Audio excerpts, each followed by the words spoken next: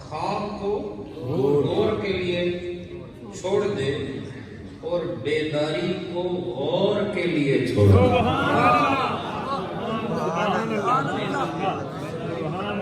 جو جس نے غور کیا اس کی غور اس کے لیے کمانیت کا سامان ہو جائے۔ اچھا مزے کی بات، ہمارے علماء بیٹھے ہمارا یہ غور و غورن بھی گہرائی میں جانے کو کہتے ہیں، بے شک تو علماء کرام کرام جان نہیں سمجھے کیا مطلب ہے غور کا؟ یا چلو غار کو غار کیوں کہتے ہیں؟ واہ اس لیے کہ غار کی گہری ہوتی ہے، بے بولو شک غار گہری ہوتی ہے، اور قبر یہ بھی گہری ہوتی ہے۔ تو گویا رومی صاحب یہ فرمانا چاہتے ہیں کہ گور کو وہ بھی گہری ہے، اس گہرے مقام کو اپنے لیے سکون کا مسکن بنانے کے لیے تجھے اس دنیا میں گہرے ایمان اور گہری فکر کی ضرورت ہے۔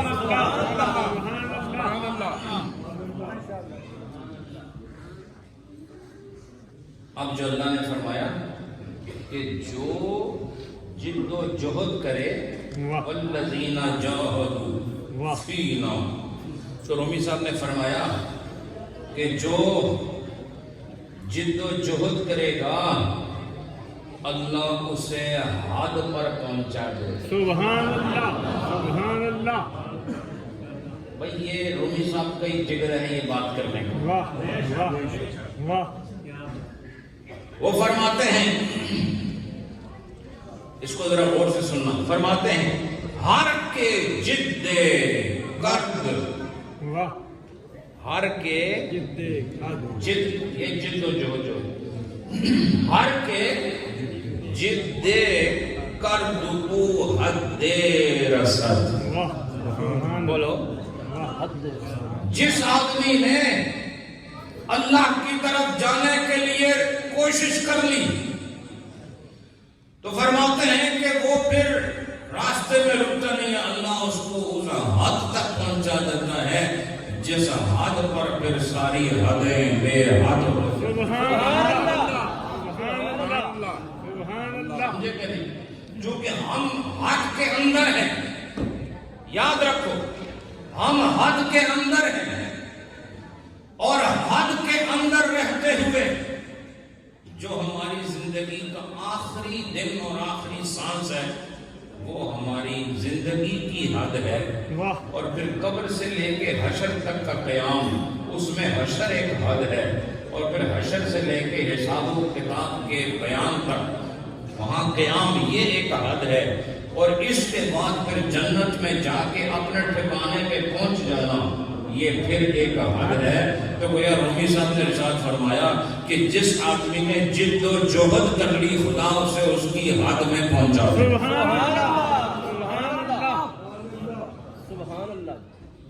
تو اپنی حدوں کو چھونا چاہتے ہو کہ نہیں؟ اپنی حدوں کو چھونا چاہتے ہو کہ نہیں؟ اور اب فرماتے ہیں کہ اس حد کو چھونے کے لیے، اس حد کو چھونے کے لیے تمہیں رنج ضرور آزمانا ہوگا۔ بے شک کیا چیز؟ رنج کیا ہوتا ہے؟ دیکھو تھوڑا سا بھی تکلیف آپ کو محسوس ہوئی اس سے جو کیفیت پیدا ہوتی ہے اس کو رنج کہتے ہیں۔ بولو، مثلا روزہ رکھنا ہے تو آپ کو بھوک لگی تو برداشت کرتے ہو جی، بس وہ ایک کیفیت ہے، رنج سے خالی نہیں۔ پیاس لگتی ہے، رنج سے خالی نہیں۔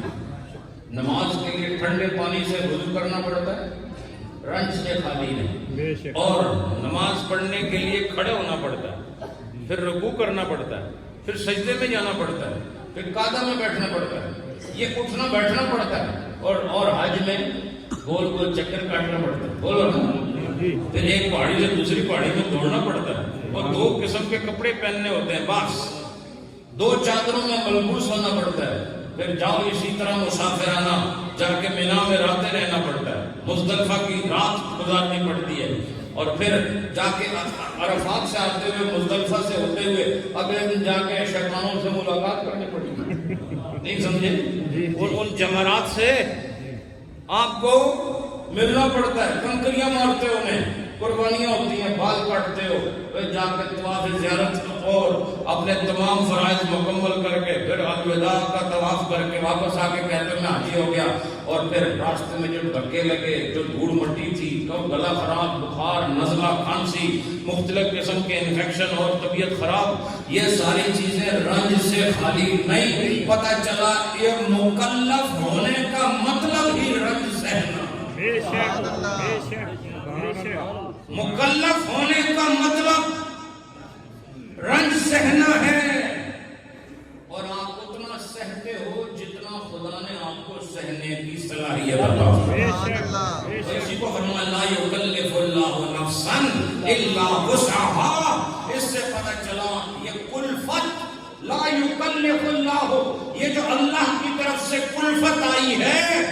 یہ کلفت آپ تحت قدرت آئی ہے، جتنا آپ کے اندر قدرت ہے اتنی خدا کلفت دے رہا ہے، اور اس میں رنج لازمی ہے، اور فرمایا جب یہ رنج تم برداشت کر لیتے ہو تو رومی صاحب نے فرمایا کہ جسے یہ رنج برداشت کرنے کا ملکہ حاصل ہو جائے اور وہ رنج برداشت کرتے کرتے قبر میں اتر جائے تو فرماتے ہیں رنج کے بعد پھر اسے گنج عطا کیا جائے، سبحان اللہ سبحان اللہ گنج بخش فیض یار۔ سبحان اللہ میں یہ شعر نہیں سنا رہا آپ کو، میں صرف مطلب بتانا چاہتا ہوں۔ گنج کا گنج ہی سمجھے نہیں سمجھے؟ گنج کیا ہوتا ہے؟ فارسی زبان میں اعلیٰ قسم کے خزانے کو گنج کہتے ہیں۔ واہ کیا کہتے ہیں؟ تو رومی صاحب نے فرمایا ارے اتنا سودا سستا بھی تو نہیں کہ بغیر رنج کے تجھے گنج دے دیا جائے۔ سبحان اللہ بے شک بے بے شک شک تو نے ہمارے لیے کوئی محنت کی نہیں، بے شک اور تو چاہتا ہے کہ ہم تجھے گنج دے دیں۔ فرماتے ہیں گنج کے لیے تجھے رنج برداشت کرنا ہوگا، اور فرماتے ہیں کہ ہم گنج اسے دیتے ہیں جو حد پہ پہنچ جاتا ہے، اور حد پہ وہ پہنچتا ہے جو جد و جہد کرتا ہے، سبحان اللہ سبحان اللہ جو محنت کرتا ہے۔ اور یاد رکھو، اسی لیے میں یہ بیان آپ کے سامنے کر رہا ہوں، جو آپ سے کہے گا آنن فانن تمہارے لیے سارے راستے آسان کرو، جاؤ تمہارا بیڑا پار ہو گیا، ارے نبی صاحب فرماتے ہیں ایسے بیڑا پار نہیں ہوتا، یہ دور کا رستہ ہے، بے شک سبحان اللہ بے شک یہ دوری کا رستہ ہے، اور ساری عمر چلنا پڑتا ہے، ساری عمر نماز پڑھنی پڑتی ہے، ساری عمر حرام سے بچنا پڑتا ہے، ساری عمر جھوٹ سے بچنا پڑتا ہے، ساری عمر زکوٰۃ دینی پڑتی ہے، ساری عمر خدا کا مطیع و فرما بردار رہنا پڑتا ہے، اور ساری عمر